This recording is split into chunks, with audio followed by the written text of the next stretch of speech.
আল্লাহর হাবিব সাইয়্যিদুল মুরসালিন রাহমাতুল লিল আলামিন সাহাবাদের সামনে এসে হাজির হয়ে গেলেন। আর বলতেছেন, তোমরা প্রস্তুত আমার কোরআন তেলাওয়াত শোনার জন্য? আমরা অপেক্ষা করতেছি আপনার সুন্দর কণ্ঠে কোরআন তেলাওয়াত শুনবো। বলেন সুবহানাল্লাহ। আল্লাহর হাবিব সাইয়্যিদুল মুরসালিন সূরা ইখলাস 3 বার তেলাওয়াত করলেন। বলেন সুবহানাল্লাহ। তেলাওয়াত করলেন, কোরআনের 3 ভাগের 1 ভাগ তেলাওয়াতের সওয়াব প্রত্যেকের আমলনামায় দিয়ে দিবেন। বলেন সুবহানাল্লাহ। ছোট্ট সূরা, কত মর্তবা দেখছেন নি? খুব মর্তবা। আজকে আমরা আমল থেকে সরে গেছি। পরিবারে পুরুষে মহিলার কোন সম্পর্ক ছিন্ন হতেছে। স্বামী স্ত্রীকে ভালোবাসে না, স্ত্রী স্বামীকে ভালোবাসে না। কি কথা ঠিক কিনা? বদরের যুদ্ধে যখন 313 জন সাহাবী যুদ্ধে গেলেন, আর বাড়িতে 313 জন রয়েছে। বলে সুবহানাল্লাহ। 313 জন মহিলা আল্লাহর কাছে দোয়া করতেছে, আল্লাহ আমার সাহেব আমার যুদ্ধে গেছে, তাদেরকে তুমি বিজয় করে এনো। বলেন সুবহানাল্লাহ। বিজয় চলে আসছে। আজকে আপনি বাড়ি থেকে বেরোইলে আপনার স্ত্রী, বোন, মায়েরা দেখবেন টিভি নিয়ে বসে বসে না, সিরিয়াল নিয়ে বসে বসেনি। সিরিয়াল মা এবং ঝিয়ের মধ্যে কি হয়? ঝগড়া লেগে যায়। মা বোনেরা শোনেন, আপনাদের জন্য একটা কথা বলি। আল্লাহ নবী সাইয়্যিদুল মুরসালিন রাহমাতুল লিল আলামিন মসজিদে নববীর মধ্যে একটি হাদিস বর্ণনা করতেছে। হাদিসটা শুনলেন মা বোনেরা।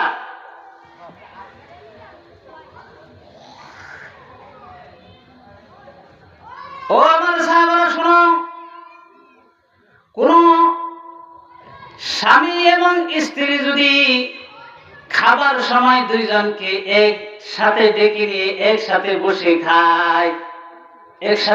খায়, এরকম ফ্যামিলি আছে না?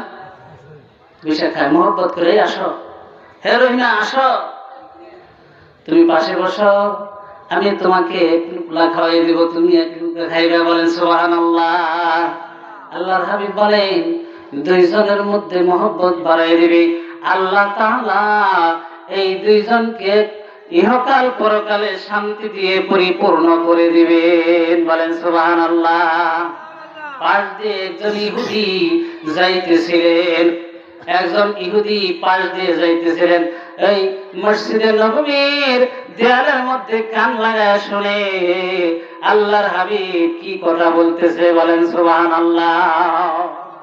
শুনতেছে, কোন স্বামী আর স্ত্রী যদি একই প্লেটে বৈশা খায়, এক প্লেট থেকে খাবার নিয়ে খায়, দুইজনের মধ্যে আল্লাহ তাআলা রহমত বানায় দেয়, মহব্বত ভালোবাসা বাড়ায় দেয়, আর তাদের মধ্যে আল্লাহ তাআলা রহমত বাড়ায় দেয়। বলেন সুবহানাল্লাহ। ওই ব্যক্তি, ইহুদি ব্যক্তি বলতেছে, আজকে বিয়ে করছি 12 বছর। কয় বছর? 12 বছর। বউকে বনাবনি নাই, সামনে একটু কমা জেনজে করতেছে। 12 বছর বউয়ের সাথে বনাবনি নাই। আসেনি এরকম? বিয়ে করছে, তারপর থেকে তার বোনের বনাবনি নাই। কারণ কি? সারা রাত থাকে বাইরে, বউর নির্যাতন করে না? করেনি? বউ তো আরেকটা অল্ট নিয়ে বই থাকি। কি কথা ঠিক কিনা? সারা রাত কোনটা থাকো, শেষ রাতে বাড়িতে হোক, আজকে যারা নিয়ে বসে আছে। কি কথা ঠিক কিনা? খাইবার তো দিবি না, খাইবে বাইরেও বাইরেছি। কল বাইরে খাবার বাড়া আছে টেবিলের মধ্যে, খাইয়া হইও। আমি ভাবলাম আমার ডিস্টার্ব করো না। কি কথা ঠিক কিনা? ওরকম আছে না? আসেনি? 12 বছর যদি 100 বছর বাঁচে, তাদের মধ্যে মিল মহব্বত হবে না কেন? তারা তো রাসূলের হাদিসের মধ্যে নাই, রাসূলের হাদিসের বাইরে গেছে তারা। কি কথা ঠিক কিনা? ওই বেদুইন দৌড়িয়ে বাড়িতে দিকে রওনা হয়েছে। এইদিকে বউ বাড়িতে খাবার বাইরে সুন্দর করে পাক করে সাজিয়ে রাখছে টেবিলের মধ্যে, আজকে খাওয়ামো, জন্মের খাওয়ানো একবারে খাওয়াইয়া দিব। আর যন্ত্রণা সহ্য হয় না, প্রতিদিন মার খাইতে হয়। এই মারামারি চিরদিনের জন্য বন্ধ করে দিব। খাবার এত সুন্দর করে পাক করেছে, খাবারের মধ্যে বিষ ঢেলে দিয়ে রাখছে। স্বামী দৌড়িয়ে আসছে, দৌড়িয়ে আসতে আর মনে মনে চিন্তা করে, আল্লাহর হাবিব রাহমাতুল্লিল আলামিন, যাকে আল্লাহ রহমত দিয়ে দুনিয়াতে পাঠিয়েছেন, তাহার কথা তো একটা কথাও মিথ্যা হবে না। বলেন সুবহানাল্লাহ। চিন্তা করে, তিনি হলেন আলামিন, তিনি হলেন মহা সত্যবাদী।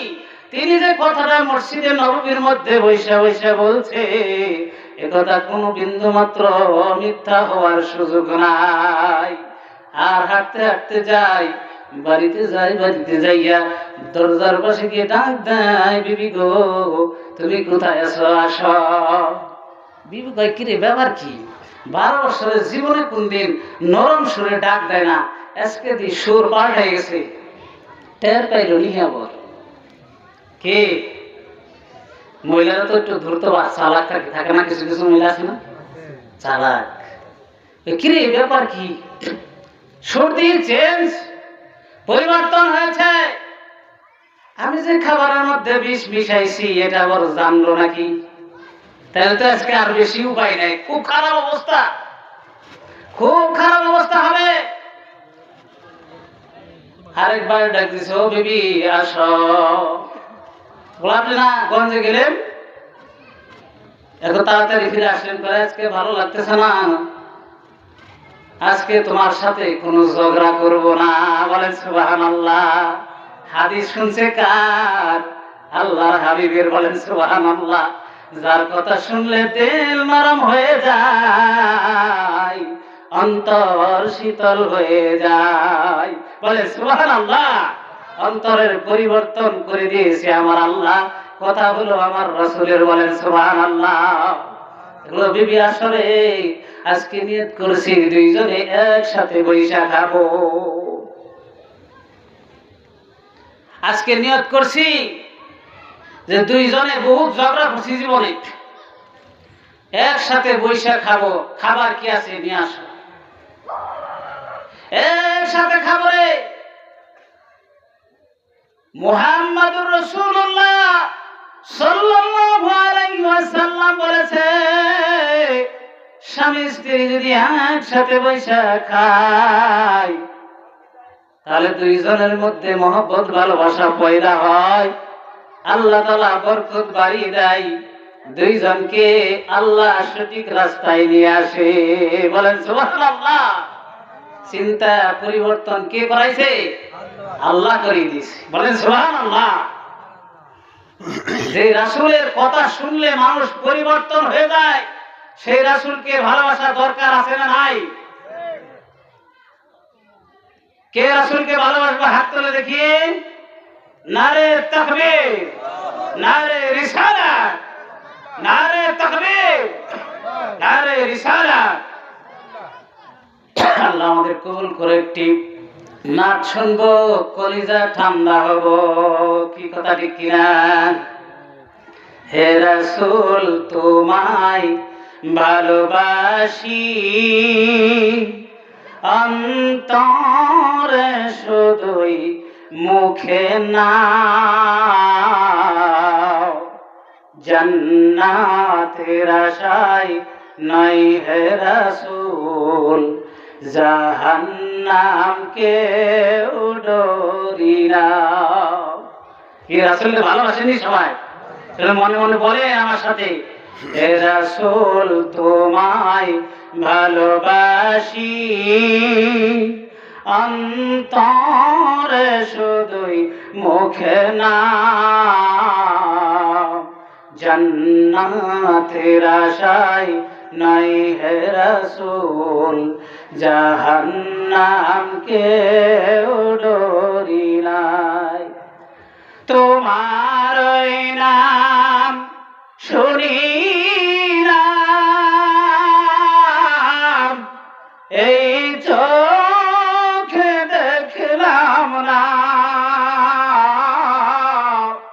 তোমার ওই নাম শুনিলাম,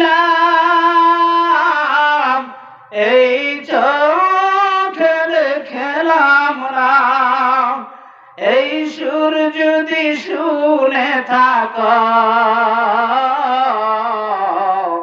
একবার দেখা দাও না। হে রাসূল তোমায় ভালোবাসি, অন্তরে শুধুই মুখে না।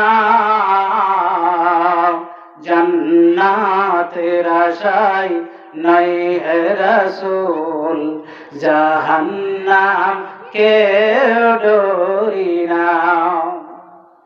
কত আশিক যায় মদিনায়,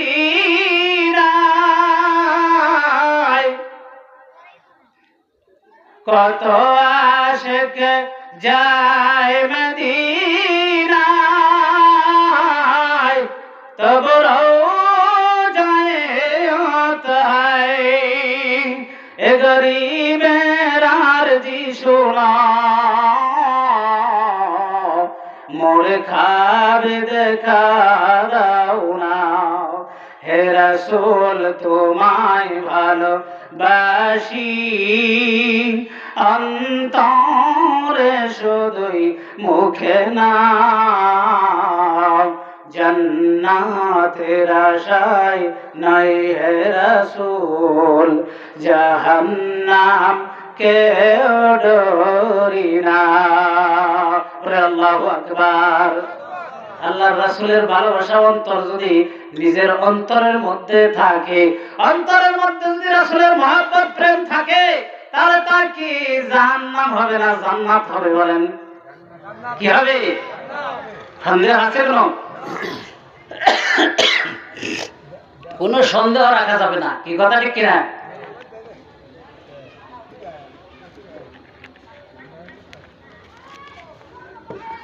নাকি কারো সন্দেহ আছে? সন্দেহ নাই, কারণ আল্লাহর হাবিবকে যে অন্তর দিয়ে ভালোবাসবে তার মধ্যে এমনি এমনি পরিবর্তন চলে আসবে। বলে সুবহানাল্লাহ। কি ভালোবাসা খালি তাসবিহ দিয়ে ভালোবাসা হবে নাকি? বলে তাসবিহ নিলে আমাকে ইয়া রাসূলুল্লাহ আপনাকে ভালোবাসি, ইয়া রাসূলুল্লাহ আপনাকে ভালোবাসি, হইবে নাকি? হবে নাকি? রাসূলের আদর্শ আমার মধ্যে প্রতিষ্ঠা করতে হবে। আল্লাহর হাবিব বলেছেন, আমার আদর্শ যারা আদর্শিত হবে তারাই হলেন নায়েবে রাসূল। বলে সুবহানাল্লাহ। আপনারা দেখলে একজন ইহুদির মতো মনে হয়, আপনি কি নায়েবে রাসূল হতে পারবেন? হ্যাঁ, রাসূলের লেবাসে আসতে হবে, রাসূলের ভালোবাসা অর্জন করতে হয়। দেখতে যেন মনে হয় জান্নাতি মানুষ বসে আছে, চেহারার মধ্যে নূর থাকবে, আর দাড়িগুলা চকচক করবে। বলেন সুবহানাল্লাহ। কথা ঠিক কিনা? থাকবে না? দাড়ি ছাড়া রাসূলের আদর্শ হবে? হবে নি? কথা কয় না। এখন তো মুজে গায়ে দিছি নাকি? হাদিস বলতেছিলাম যে ওই বেদুইন বাড়িতে গিয়ে বউকে বলতেছে, আসো একসাথে খাবো, একসাথে খাবো। বউ নরম হয়ে গেছে, গরম থেকে কি হয়ে গেছে? নরম হয়েছে। এত সুন্দর ভাষায় ডাক দিছে। স্বামী কি হইল? আসলে খাবার নিয়ে আসছে, খাবার নিয়ে আসো। খাবার নিয়ে আসবে কি, দৌড়িয়ে এই স্বামীর পায়ে গিয়ে পড়েছে। স্ত্রী বলতেছে, খাবার খাওয়া যাবে না, খাবার খাওয়া যাবে না, এই খাবার মুখে দিয়ে না, এই খাবার খাইলে আর বাঁচা যাবে না, এই খাবার খাইলে নির্ঘাত মৃত্যু। ওই ব্যক্তি দৌড়ে ওখান থেকে উঠে যাইলো, একটা কথা স্ত্রীর সাথে বললো না। দৌড়াইতে দৌড়াইতে আল্লাহর হাবিবের দরবারে চলে আসলো। বলেন সুবহানাল্লাহ। ইয়া রাসূলুল্লাহ, ইয়া হাবিবাল্লাহ, আজকে যদি আপনার এই কথার উপর আমি আমল না করতাম, এই কথা যদি আমি বিশ্বাস না করতাম, আমার জীবনের খাবার খেয়ে আজকে জীবনের মতো শেষ দিন হয়ে যাইতো। আপনার কথা শুনে আমি বেঁচে আছি, আমার স্ত্রীও বেঁচে আছে, আমার আল্লাহ আমার উপর দয়া করেছে। দয়া কে করেছে? আল্লাহ করেছে। আমি আর কাফের মুশরিক থাকতে চাই না, আপনি আমাকে তাড়াতাড়ি মুসলমান বানায়া দেন। বলেন সুবহানাল্লাহ। যাও যাও, ওযু করে আসো, কালেমা তেলাওয়াত করো, কালেমা তেলাওয়াত করো, ইসলামের পতাকা তুলে চলে আসো। বলেন সুবহানাল্লাহ। ওই বেদিন দৌড়িয়ে যাই, যে ওযু করে পবিত্র হয়ে আল্লাহর হাবিবের দরবারে গিয়ে সুন্দর করে বসে আল্লাহর হাবিব সাইয়্যিদুল মুরসালিন রাহমাতুল লিল আলামিন কালেমা তেলাওয়াত করে দিলেন। বলেন সুবহানাল্লাহ। আল্লাহ কাকে কোন সময় হেদায়েত দিবে বলা যায়? হেদায়েতের পথে আসতে হবে না? আমাদের তো চেষ্টা করতে হবে, নাকি? চেষ্টা করতে হবে। এই হাদিসগুলো যদি পালন করি, তাহলে আপনারা চিন্তা করেন, বাড়িতে গিয়ে বসে যদি বিবিকে নিয়ে একসাথে বসে খান, বিবি খুশি হয় না বেজার হয়? বলেন তো, খুশি হয় না বেজার হয়? ডাক দিয়ে যদি একসাথে বসে খান, খুশি না বেজার? খুশি। এমনিই তো বোঝা যায় দুজনের মধ্যে ভালোবাসার সৃষ্টি হয়ে গেছে, কি কথা ঠিক কিনা? তাহলে আপনি যদি পরিবর্তন হন, আমি যদি পরিবর্তন হই, তাহলে আমার স্ত্রীও পরিবর্তন হবে, নাকি? সকালবেলা আমরা ছোটবেলায় দেখছি, ঘুম থেকে উঠে মা কি করতেন? ওযু করতেন, ওযু করে নামাজ পড়তেন, নামাজ পড়ে পাক পবিত্র হয়ে তারপরে চাইলের কোলায় যেতেন, নাকি? চাইলের কোলায় যেতেন। খোলা ছিলেন না আপনারা? চাইলের ম্যাট কয়টা দিয়ে ওই কুলার মধ্যে যায় 2-3 কয়টা চাইল নিতেন পবিত্র হয়ে। আর এখনকার মা বোনেরা কি করে? এরকম কোন সিস্টেম আছে? সিস্টেম নাই। রাত থেকে আপনি দেখবেন নামাজ তো পড়েই নেয়, ওযু করে নাই, পায়খানা প্রস্রাব করে ওযুর খবর নাই, চাইলের কোলাই গেছে, ভাত রান্না করছে, তারপরে দিয়ে কয়লাতে দাঁত বসতেছে, কি কথা ঠিক কিনা? করে না? কয়লাতে দাঁত করে। এই ব্যক্তির পরিবারের মধ্যে শান্তি আসবে কি আসবে না? আসবে না। কেন? সে পবিত্রতার মধ্যে নাই। কিভাবে শান্তি আসবে? ওযু করে নাই, পবিত্র হয় নাই। কোন ব্যক্তি যখন কোন পাত্রের মধ্যে হাত দিবে, বোতলটা ধরার আগে শর্ত হলো ঘুম থেকে তুমি উঠে 2টা হাত বেশি সুন্দর করে ধৌত করো, কথা ঠিক কিনা? ঘুমের কারণে এই 2টা হাত বিভিন্ন জায়গায় যাইতে পারে, অপবিত্র হতে পারে। এই জন্য তুমি ঘুম থেকে উঠে সর্বপ্রথম কোন পাত্রকে ধরার আগে এই 2টা হাত সুন্দর করে দাও।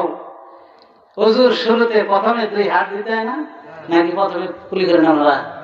হ্যাঁ, সর্বপ্রথমেই এই 2টা হাত কবজি পর্যন্ত 3 বার ধৌত করা সুন্নাত, আর 1 বার ধৌত করা ফরজ, কি কথা ঠিক কিনা? তাহলে আমরা তুই তো হবে ওযুর ফরজ বলতেছি না, প্রথমে উঠে ঘুম থেকে সর্বপ্রথম এই হাতটা সুন্দর করে ধুইতে হবে। হাত ধুলে জীবাণু থাকলেও সেটা পেটে যাবে না।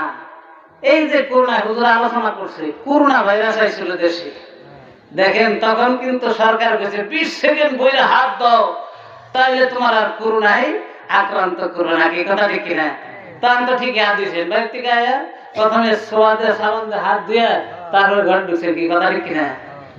এই শিক্ষাটা 1400 বছর আগে আল্লাহর নবী সাইয়্যিদুল মুরসালিন রাহমাতুল লিল আলামিন শিক্ষা দিয়ে গেছে, কি কথা ঠিক কিনা? এখন বুইলা গিয়া করোনার দোহাই দিয়ে হাত ঠিক মতো ধুইতে আমি একটা হ্যান্ড ওয়াশ কিনে আনছি, না লাইফ বয় হ্যান্ড ওয়াশ কিনে আনছি, 8 দিন পর দিন আই, কি ঘটনা কি? আমার বাসায় আমার বাইক না থাকে, বাস্তব কথা বলতেছি।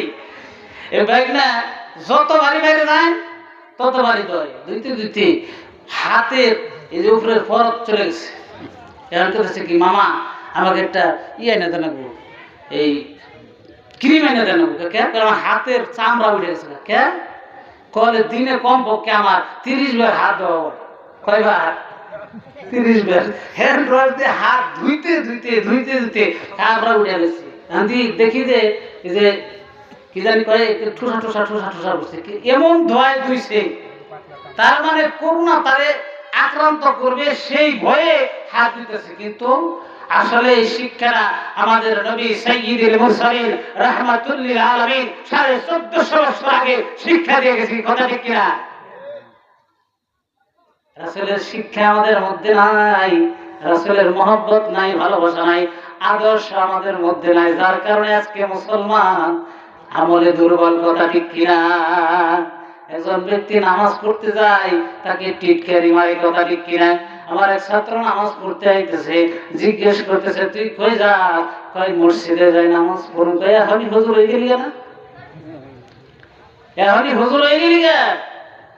আবার দাড়িও রাখছ দেখি করে। দাড়ি তো রাখছি, যাই করছি, কিন্তু নামাজ পড়বার যেতেছি, দোয়া করো জানি আমি একটু নামাজ পড়তে পারি। তোর বাদ দেয় বিপিএল খেলা হইতেছে, দিকে কি শয়তান পিছে লেগে গেছে নাকি নেই? এটা কোথাকার শয়তান? এই দেশে আছে শয়তান, আছে না নাকি? ওই সৌদি আরব থেকে আছে শয়তান। প্রত্যেকের কাছে একজন করে আছে। একজন আলেমের সাথে শয়তান বেশি থাকে তো ধোঁকা দেওয়ার জন্য। কি কথা ঠিক কিনা? আমল করতেছেন, আপনার আমলের রাস্তা থেকে সরিয়ে নিয়ে ওই জাহান্নামের রাস্তায় নেওয়ার জন্য শয়তান আপনার পিছে লেগে আছে। কথা ঠিক কিনা? আমার আল্লাহ কুরআনুল কারীমের মধ্যে বলতেছেন, ইন্নাশ শাইতানা লিল ইনসানি আদুউম মুবিন। ও আমার বান্দা, তুমি যখন মনে করো তোমার একজন শত্রু দুনিয়ার বুকে নাই, সবাই তোমার প্রিয়জন, সবাই তোমাকে ভালোবাসে, সবাই তোমাকে আদর করে, সবাই তোমাকে আপ্যায়ন করে, কিন্তু তারপরে তুমি মনে রাখবা একজন শত্রু, তোমার প্রকাশ্য শত্রু আছে। নিশ্চয় নিশ্চয় সেই শত্রু হলো শয়তান। শয়তান শয়তান। কি কথা ঠিক কিনা? শয়তান হলো প্রকাশ্য শত্রু। কে বলছে? আল্লাহ বলছে। এটাকে আপনি মনে রাখতে হবে, মনে রাখতে হবে। তোমার আমল থেকে দূরে সরিয়ে নিয়ে যাবে। তোমাকে যে সম্পদ আল্লাহ দিয়েছে, সম্পদের মুহে ফালিয়ে তোমাকে শয়তান বিভিন্ন প্রকার খারাপ কাজ করাইবে। কি কথা ঠিক কিনা? সূরা তাকাসুরের মধ্যে এই আয়াতের তাফসীরের মধ্যে এই হাদিসটা আনা হয়েছে। যখন কোনো বান্দা ভালো কাজ করবে, ভালো কাজের নিয়ত করবে, শয়তান তাকে প্ররোচনা দিয়ে জাহান্নামের রাস্তায় নিয়ে যাবে। তার যতগুলো সম্পদ আছে, এই সম্পদের লালসায় ফালাইয়া তাকে জাহান্নামের বিভিন্ন কাজকর্ম করাইবে। মৃত্যু পর্যন্ত যদি যায়, তাও সে এই রাস্তার মধ্যেই থাকবে। মানুষের তিনটা জিনিস সাথে সাথে যায় কবর পর্যন্ত। আপনি মারা যাওয়ার পরে তাড়াতাড়ি ঘর থেকে বের করে বারিন্দায় রাখে না? তাড়াতাড়ি মাইকে এলান দেয়, ইমাম সাহেব তাড়াতাড়ি যান, দেরি করেন না, 1 ঘন্টা হয়ে গেছে, এলান দেওয়া হয়নি, তাড়াতাড়ি এলান দেন। মারা গেছে, তারা যত তাড়াতাড়ি কবরে রাখা যায়। কি কথা ঠিক কিনা? আপন থাকবে তখন, আপন জনেরা, মেয়ে সন্তানেরা, আত্মীয় স্বজনরা একটু কান্নাকাটি করবে, কান্নাকাটি করে আপনাকে সুন্দর করে সাদা কাপড় পরাইয়া কবরের পাশ পর্যন্ত নিয়ে যাবে। কথা ঠিক কিনা? তিনটা জিনিসের দুইটা চলে আসবে কবরের পাশ থেকে, একটা যাবে সাথে। কয়টা? একটা। সে একটা নাম কি জানেন? সে একটা নাম হলো আমল। আপনি দুনিয়াতে থাকতে যে আমলটা করছেন, এইটা আপনার ওখানে সাথে যাবে। আর বাকি 2 শ্রেণী ওখান থেকে কবর থেকে সরে চলে আসবে। কি কথা ঠিক কিনা? আপনি যে সম্পদ রেখে গেছেন, মনে করেন 5টা ফ্ল্যাট রেখে গেছেন, 20 বাকি সম্পত্তি রেখে গেছেন, এটা যাবে আপনার সাথে? যাবে? হ্যাঁ যাবে। হুজুর আপনি কেমন কথা কয়? যাবে। আপনি 5 বাকির থেকে যদি 2 বাকি মাদ্রাসা মসজিদের নামে দিয়ে যান, তাহলে ওইটা সাথে যাবে। বলে সুবহানাল্লাহ। আর জোরে বলেন না সুবহানাল্লাহ। ওই যে আপনি দান করে গেলেন, ওই সওয়াবটা আপনার সাথে যাবে। ওটাও আপনার সম্পদ, আল্লাহ তাআলা ভোগ করার জন্য দিয়েছিলেন, কিন্তু আপনি এই সম্পদের মায়া ত্যাগ করে আপনি মসজিদে মাদ্রাসায় দিয়ে গেছেন, এতিমখানায় দিয়ে গেছেন, এইটার সওয়াব আপনার সাথে কবরে যাবে। কথা ঠিক কিনা? এই সম্পদটা আপনার, এই সম্পদটা আপনার। আর বাকি যে 20 বাকি রেখে গেছেন, সন্তানরা খাইবো, খাইব না? সম্পদের সবাই ভাগাভাগি করে খেয়ে ফেলাইব। নগদে বলে আমার এই ভাগ করে দাও, কথা নি পাই, কি কথা ঠিক কিনা?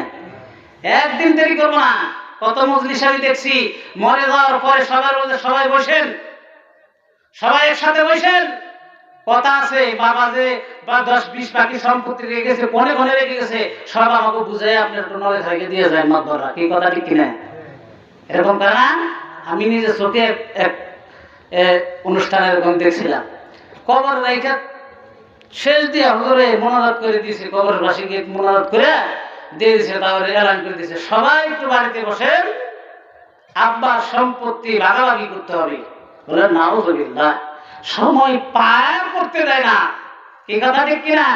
এই সম্পদ ভাগাভাগি করে নিয়ে যাবে, কিন্তু আপনার সম্পদ যেটা আপনি নিয়ে যাবেন সেটা হলো আল্লাহর রাস্তায় দান করে গেলে সেইটা আপনার সাথে যাবে, কি কথা ঠিক কিনা? আরেকটা জিনিস সব আপনি সবসময় পাইতে থাকবেন। আল্লাহর নবী বলেছেন, তুমি যদি তোমার কোন এক সন্তান এরকম কোরআনের হাফেজ যদি তুমি দুনিয়াতে রেখে যাও, এই হাফেজ সাহেব যতবার কোরআন তেলাওয়াত করবে ততবার তোমার সওয়াব ওই সন্তানের সব সন্তান পাবে।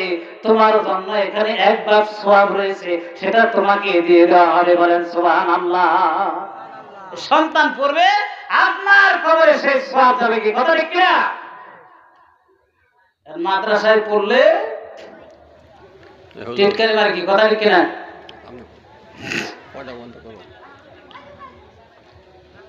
কথা ঠিক কিনা? মাদ্রাসায় কার কার সন্তান আত্মীয় স্বজন পড়ে, হাত তোলের দিকে একটু। মাশাআল্লাহ, অনেকেরই। আল্লাহু আকবার, ভাই নারে তাকবীর, অনেক অনেক। আমি চাই আপনারা যার যার সন্তান আল্লাহ দিয়েছে, মেয়ে হোক ছেলে হোক, মেয়ে হোক ছেলে হোক, মাদ্রাসায় পড়ান। একটা মাদ্রাসায় কোরআনের হাফেজ বানান। এই কোরআনের হাফেজ হাসরের ময়দানে আপনাকে উসিলা করে, এই কোরআন উসিলা করে জান্নাতে নিয়ে যাবে। বলে সুবহানাল্লাহ। মা বোনদেরকে বলি, একটা সন্তান কোরআনের হাফেজ বানান। একটা বানাবে, আমরা একটা করবো না, তাই হুজুর? হ্যাঁ, একটা যদি বানান একটা রাগ করবো না। বলে কি রে, একটারে ইঞ্জিনিয়ার বানাইছে, আরেকটারে হাফেজ সাহেব বানাইছে, লাভবান কে সবচেয়ে বেশি? বলেন হাফেজ সাহেব লাভবান, কি কথা ঠিক কিনা? কিন্তু আমরা তো চাই না। আমরা চাই দুনিয়া বিলা বিশেষ ক্যাডার হবে, তারপরে কোটি কোটি টাকা কামাবে, সেই সম্পদ দিয়ে দালান কোটা করব, আমরা আরামাইশে থাকবো। কিন্তু মরলে পরে জানাজা পড়াবে একজন অন্য এলাকার লোক এসে, এই কথা ঠিক কিনা? বাস্তব। আমার ফুলবাড়িতে একটা ব্যক্তি মুন্সি মানুষ, তার মুন্সি করে ডাকতো সবাই। ছোটবেলা থেকে সে নামাজ পড়তো, বলে সুবহানাল্লাহ, নামাজ রোজা করতো। কিন্তু তার 3টা ছেলে 2টা মেয়ে। একটা বিসিএস ক্যাডার, বর্তমান যুগ্ম সচিব। একটা বানাইছে প্রাইমারি স্কুলের হেডমাস্টার, আর একটা হলো দুর্নীতি দমন কমিশনে চাকরি করে। বাবা মারা গেছে, আমি জানাজায় গেছি।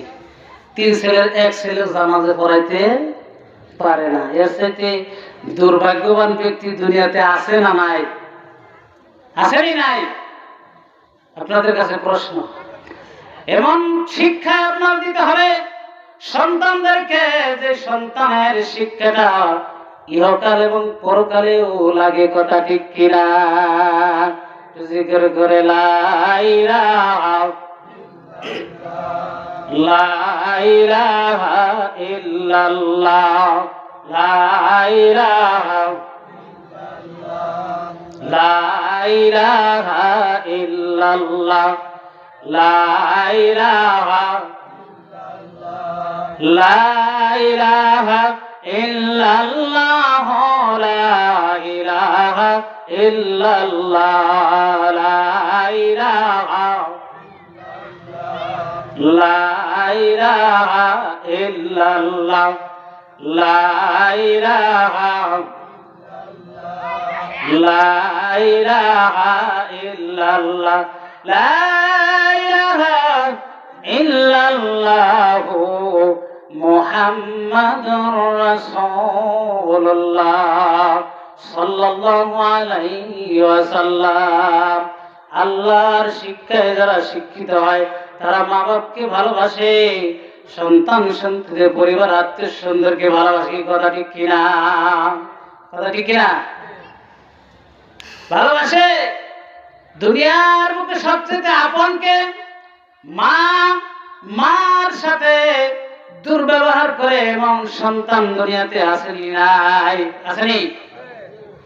মা কান্দে, 3 সন্তান জন্ম দিছে, 3 জন ভিন্ন হয়ে গেছে, মা একলা বেঁচে আছে, সেটা পাশের বাড়ি আরেক বাড়িতে থাকে, এরকম ঘটনা আছে কি আসেনি? এর সাথে দুর্বিষহ ঘটনা, নিকৃষ্ট ঘটনা আর কোনটা হৃদয় বিদারক ঘটনা দুনিয়াতে নাই। মাকে ভাত দিতে হবে দেখা যাত্রাবাড়ি রেল স্টেশনের পাশে রেখে চলে আসে, এরকম নজির ঘটনা আছে না নাই? মা সন্তানের মারে, এরকম ঘটনা আছে। সন্তান মাকে মারে, এরকম ঘটনা আছে কি? কথা ঠিক কিনা?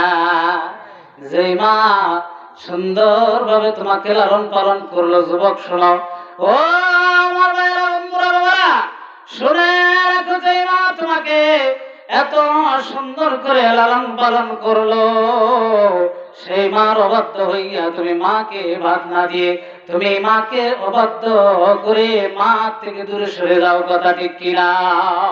তোমাদের জন্য জাহান্নাম, জাহান্নাম, জাহান্নাম। কথা ঠিক কিনা? মা হলো পৃথিবীর সর্বশ্রেষ্ঠ সম্পদ। যার ঘরে মা আছে তার জন্য শান্তি আছে, আছে না নাই? মাগো তুমি এই দুনিয়ার শ্রেষ্ঠ নিয়ামত, তোমার কদম তলে রয়েছে জান্নাত, তোমার কদম তলে রয়েছে জান্নাত। মাগো তুমি এই দুনিয়ার শ্রেষ্ঠ নিয়ামত, তোমার কদম তলে রয়েছে জান্নাত। মাগো তোমার কদম তলে রয়েছে জান্নাত। কথা ঠিক কিনা? কি ঠিক? বলেন আল্লাহু আকবার। পৃথিবীর মধ্যে সবচেয়ে গুরুত্বপূর্ণ সন্তানের জন্য কে? মা। সেজন্য মাকে ভালোবাসতে হবে জীবনের চাইতেও বেশি। কি কথা ঠিক কিনা? মাগো তুমি এত মহান আগে বুঝিনি, ছোটবেলায় তোমার কত আদেশ মানিনি, ছোটবেলায় তোমার কত আদেশ মানিনি। মাগো তুমি এই দুনিয়ার শ্রেষ্ঠ নিয়ামত, তোমারই কদম তলে, তোমারই কদম তলে রয়েছে জান্নাত। মাগো তোমারই কদম তলে রয়েছে জান্নাত। আল্লাহু আকবার। সন্তান মা মা বলে কাঁদলে মা অস্থির হয়ে যায়, ব্যাকুল হয়ে যায়। গত রাত্রে আমি দেখেছি আমার বাচ্চা, আমার ছোট ছেলেটা মাত্র 21 মাস বয়স। আমি গত রাত্রে মা সন্তানটার জ্বর এসেছে, এখনো জ্বর, অসুস্থ অবস্থায় রেখে এসেছি। আমার সন্তানটা রাত্রে যখন কান্না করলো, তার মা তাড়াতাড়ি করে উঠে তাকে বুকের উপরে শোয়াইছে। বলে সুবহানাল্লাহ। বুকের উপরে প্রস্রাব করে দিয়েছে, কিন্তু বুক থেকে মা নামায় নাই। বলে সুবহানাল্লাহ। আমি বাবা হয়ে কিন্তু তাকে ধরি নাই, আমার বুকের মধ্যে নেই নাই, কিন্তু তার মা দেখেন সন্তানকে বুকের মধ্যে শোয়াইছে। তাড়াতাড়ি কে আমরা ডাক দেয়, আপনি উঠেন, উঠেন, ওইটা একটা কাপড় দেন, নেকড়া দেন, এই প্রস্রাবটা পুছতে হবে। এই পাশ থেকে ওই পাশে নিল, তাও বুক থেকে নামায় না। বলেন সুবহানাল্লাহ।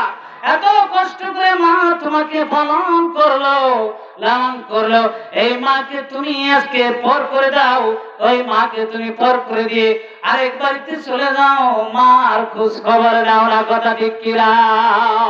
আজকে বলি, আপনি যারা মাকে মা বলে ডাক দিতে পারেন না, অন্ধকার কবরে চলে গেছে, এরকম মাকে যতবার ডাক দেন, ওই মা কি আর ফিরে আসবে? আসবে? ওই মাকে যদি 100 বারও ডাক দেন কবরের পাশে গিয়া, মা ফিরে আসবে না।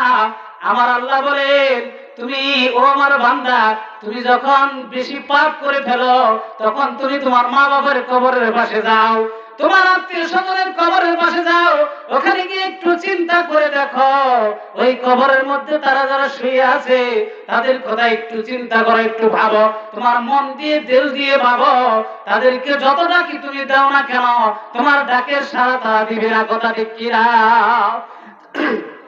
একদিন তোমার ওই কবরের মধ্যে যাইতে হবে, তোমার আত্মীয় স্বজন তোমার মহব্বতের সন্তানদেরকে রেখে ওই কবরের মধ্যে যাইতে হবে। তোমার মা বাপ যেভাবে কবরের মধ্যে শুয়ে আছে ওইভাবে তোমাকেও একদিন কবরের কাছে যাইতে হবে। কি কথা ঠিক কিনা? নাকি সারা জীবন বাঁচবো? কবরে যাইতে হবে না? তাহলে কিসের এত তাকাব্বুরি, কিসের বাহাদুরি? যে সম্পদ একা দেওয়া হয়েছে এই সম্পদের হিসাব আল্লাহ তাআলা একদিন নেবেন। কি কথা ঠিক কিনা? এই সম্পদের হিসাব নেওয়া হবে, সম্পদের হিসাব নেবেন। সূরা তাকাসুরের মধ্যে আমার আল্লাহ কোরআনুল কারীমের মধ্যে বলতেছেন, এই সম্পদ আমি তোমাকে দিয়েছি, এই সম্পদের হিসাব তোমাকে একদিন দিতে হবে। এই হাদিস বলে আমার ওয়াজ শেষ। আল্লাহর নবী ঠিক দুপুরের সময় একদম সূর্য যখন মাথার উপরে তখন বের হলেন। বলেন সুবহানাল্লাহ। আল্লাহর হাবিব কোন জায়গায় বের হলে উদ্দেশ্য ছাড়া বের হয়েছেন? অবশ্যই উদ্দেশ্য আছে। কি কথা ঠিক কিনা? বের হয়েছেন, কিছুদিন হাঁটতেছেন, হাঁটতে হাঁটতে দেখে আবু বকর সিদ্দিক রাদিয়াল্লাহু তাআলা আনহু আসছে। বলে সুবহানাল্লাহ। আমিরুল মুমিনিন হযরতে আবু বকর সিদ্দিক রাদিয়াল্লাহু তাআলা আনহু আয়েশা রাসূলকে সালাম দেন, আসসালামু আলাইকুম ইয়া রাসূলুল্লাহ ইয়া হাবিবাল্লাহ। তার রাসূল জিজ্ঞেস করছে, হে আবু বকর, এ তো ঠিক দুপুরের মধ্যে সূর্য মাথার উপরে, এই টাইমে তুমি বেরিয়েছো কেন? প্রশ্ন করতে পারে না? এত মহব্বত দেখেন দুজনের মধ্যে, সাহাবা এবং নবীর মধ্যে প্রেম ভালোবাসা দেখছেন নি? জিজ্ঞেস, হে আবু বকর, এত রোদের মধ্যে তুমি বেরিয়েছো কেন? জবাব দেন, কত সুন্দর করে কৌশল করে জবাব দিতেছেন। বলতেছেন, ইয়া রাসূলুল্লাহ, আপনাকে আল্লাহ তাআলা যে উদ্দেশ্যে রাস্তায় বের করেছে আমাকে সেই উদ্দেশ্যে বের করেছে। বলেন সুবহানাল্লাহ। কত সুন্দর করে প্রশ্নের জবাব দেয়। কিছু দূর হাঁটার পরে হযরতে উমর এসে হাজির হয়ে গেছে। দেখতে বলতেছে, আসসালামু আলাইকুম ইয়া রাসূলুল্লাহ ইয়া হাবিবাল্লাহ। রাসূল সাল্লাল্লাহু আলাইহি ওয়াসাল্লাম আবু বকরকে যে প্রশ্ন করেছিলেন একই প্রশ্ন হযরত উমরকে বলেন, হে উমর, আপনি এত রোদের মধ্যে কেন বের হয়েছেন?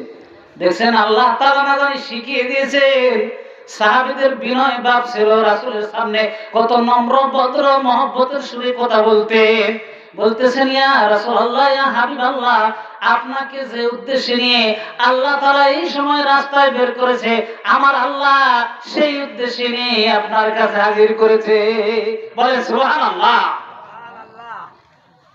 ঠিক আছে, তাহলে তুমি আসছো, চলো আমরা একটু সামনের দিকে হাসি, একটু সামনের দিকে হাঁটি, চলো। হাঁটতেছেন রাসূল, সামনে গুটি গুটি সুন্দর পায়ে কদমে হাঁটতে হাঁটতে যাইতেছেন। দুইজন নক্ষত্র, দুইজন জান্নাতি মেহমান পিছে পিছে হাঁটতেছে। বলেন সুবহানাল্লাহ।